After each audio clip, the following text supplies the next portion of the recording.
The Beginning After the End. Volume 1.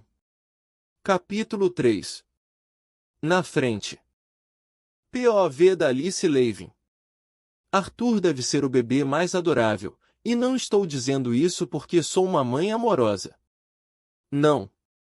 Ele e sua pequena mancha desalinhada de cabelos ruivos brilhantes e olhos brincalhões, que quase irradiam uma luz azul enquanto seu olhar, às vezes, parecia quase inteligente. Não, já te disse, não sou uma mãe amorosa. Eu pretendo ser uma mãe rígida e justa. Não posso contar com meu marido para ensinar ao pequeno Art qualquer bom senso. Pelo amor de Deus, ele tentou ensinar meu bebê a lutar quando ele mal conseguia engatinhar. Eu sei que este pequeno patife ficaria igual ao pai se eu o deixasse em paz. Assim que ele começou a engatinhar, fiquei tão orgulhosa que estava prestes a derramar lágrimas, mas não sabia o quanto ele seria difícil assim que se movesse. Eu juro, não há um único momento em que eu possa tirar meus olhos dele antes que ele se arraste para a sala de estudos. Que estranho. Fizemos questão de comprar para ele muitos bichinhos de pelúcia e brinquedos de madeira para brincar, mas ele sempre acaba indo para a sala de estudos. Isso, pelo menos era o oposto de seu pai, vendo como Reynolds quase gravita para longe de textos mais longos do que o jornal semanal. Vendo como ele ficou animado quando saímos para a cidade, decidi comprar comida uma vez a cada 2 dias, em vez de 2 vezes por semana. Não, já te disse, não sou uma mãe amorosa. Isso é para a sua educação do mundo exterior e para a comida fresca em casa. Isso ha. É isso. Meu filho parecia estar interessado em muitas coisas. Não me canso de ver sua cabeça, que parecia tão desproporcional ao seu corpinho, virando para a esquerda e para a direita enquanto tentava controlar tudo ao seu redor. Ele parecia particularmente intrigado com as práticas de seu pai. Reynolds era um aventureiro muito competente naquela época. Ser um aventureiro classe B aos 28 anos foi, na verdade, uma escalada bem rápida. Adquirir uma classificação classe E, a classificação mais baixa, exigia fazer um teste para nos impedir de enviar adolescentes ansiosos, mas ignorantes, para a morte. Quanto aos escalões mais altos, eu só vi alguns aventureiros classe A em meus anos de trabalho lá e ainda não vi um aventureiro classe S, presumindo que eles realmente existam. Trabalhando na guilda de aventureiros, ou o que chamamos apenas de hall da guilda, naquela época em Walden, eu pude ver muitos adolescentes ansiosos. Eu juro, fiquei surpreso por eles não terem se afastado de seus egos excessivamente inflados. Pelo menos eles eram ambiciosos. Uma vez, fui designado para supervisionar um exame prático básico, onde o examinando tinha que simplesmente demonstrar competência fundamental em sua manipulação de mana, mas antes mesmo de o teste começar, o garoto caiu de costas porque a espada que carregava estava muito pesado para ele. Falando em cabeça de vento, Reynolds com certeza pareciam naquela época. No momento em que ele me viu no hall da guilda, seu queixo literalmente caiu e ele apenas ficou lá até que o cara na fila atrás dele o acotovelou para se apressar. Ele rapidamente enxugou a baba e conseguiu murmurar Oi, posso trocar o material para a missão. Eu apenas ri quando ele ficava vermelho por estar envergonhado.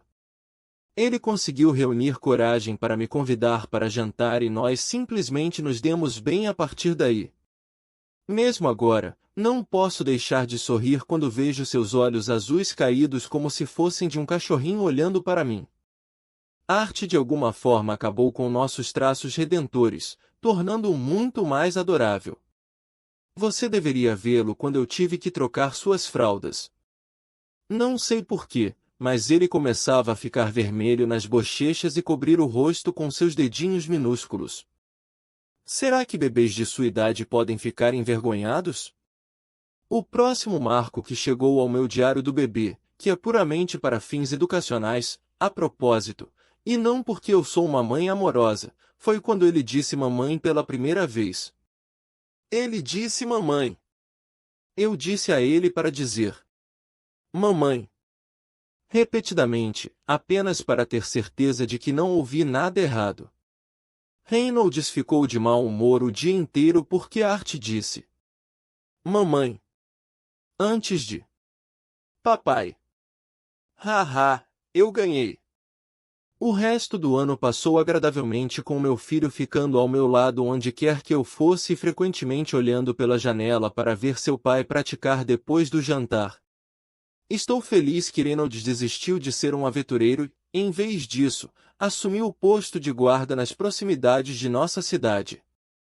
Ser um aventureiro pode ter trazido mais dinheiro, mas não saber quando ou se meu marido voltaria para casa não valia qualquer quantia de dinheiro extra. Mas depois daquele incidente, para nosso alívio, nosso pequeno Art nunca ficava doente, mas, muitas vezes, eu o encontrava sentado ainda de bunda enquanto fechava os olhos. No início, pensei que ele estava tendo problemas para se aliviar, mas depois de verificar as primeiras vezes, não parecia ser o caso. Que estranho, eu não sabia o que fazer com isso. Achei que os bebês da idade dele deviam ser enérgicos e volúveis, mas depois de seus episódios de fuga para a sala de estudos, ele parecia passar muito tempo sentado quieto, quase meditando. Fiquei preocupado no início, mas embora isso acontecesse algumas vezes por dia, durava apenas alguns minutos e Art parecia estranhamente feliz depois. A maneira como ele levanta os braços e olha para mim me dá vontade de guardar ele dentro de um potinho e não deixar ninguém pegar. COF, não posso ser uma mãe muito grudenta e amorosa. POV do Arthur Levin. Cerca de 2 anos se passaram desde que fiz minha difícil jornada para a sala de estudos. Desde então, eu estava constantemente tentando reunir os pequenos pedaços de mana espalhados em meu corpo e focalizá-los na tentativa de formar um núcleo de mana. Deixe-me dizer, foi uma tarefa lenta e árdua. Eu teria mais facilidade em aprender a andar com as mãos e comer com os pés neste corpo condenável do que tentar fazer com que meu núcleo de mana se condensasse. Eu podia ver o porquê do livro dizer que demoraria pelo menos até a idade da adolescência para uma pessoa despertar. Se eu tivesse deixado as partículas de mana em meu corpo se moverem sozinhas, levaria pelo menos uma década para elas gravitarem em direção umas às outras para formar qualquer coisa remotamente próxima a um núcleo de mana. Os rituais diários consistiam em eu tentar gastar o máximo possível de minha energia limitada reunindo minha mana enquanto eu evitava que meus pais percebessem isso. Meu pai parecia pensar que jogar uma criança para o alto seria muito divertido. Embora eu saiba que haveria um tipo de efeito de adrenalina que pode excitar algumas pessoas, quando a mana foi usada para reforçar seus braços e eu fui atirado para o ar como um projétil em alta velocidade. A única sensação que tive foi de náusea e um choque traumático medo de alturas. Felizmente, minha mãe tinha um controle bastante firme sobre meu pai, mas ela me assustava às vezes. Muitas vezes a peguei olhando para mim, meio babando, olhando para mim como se eu fosse algum tipo de carne prêmio. Tentei me adaptar ao meu corpo falando apenas frases muito simples. Depois que eu disse: Mamãe. Pela primeira vez para que ela soubesse que queria mais comida, ela quase caiu no choro de alegria. Já faz muito tempo que não recebo esse tipo de afeto maternal.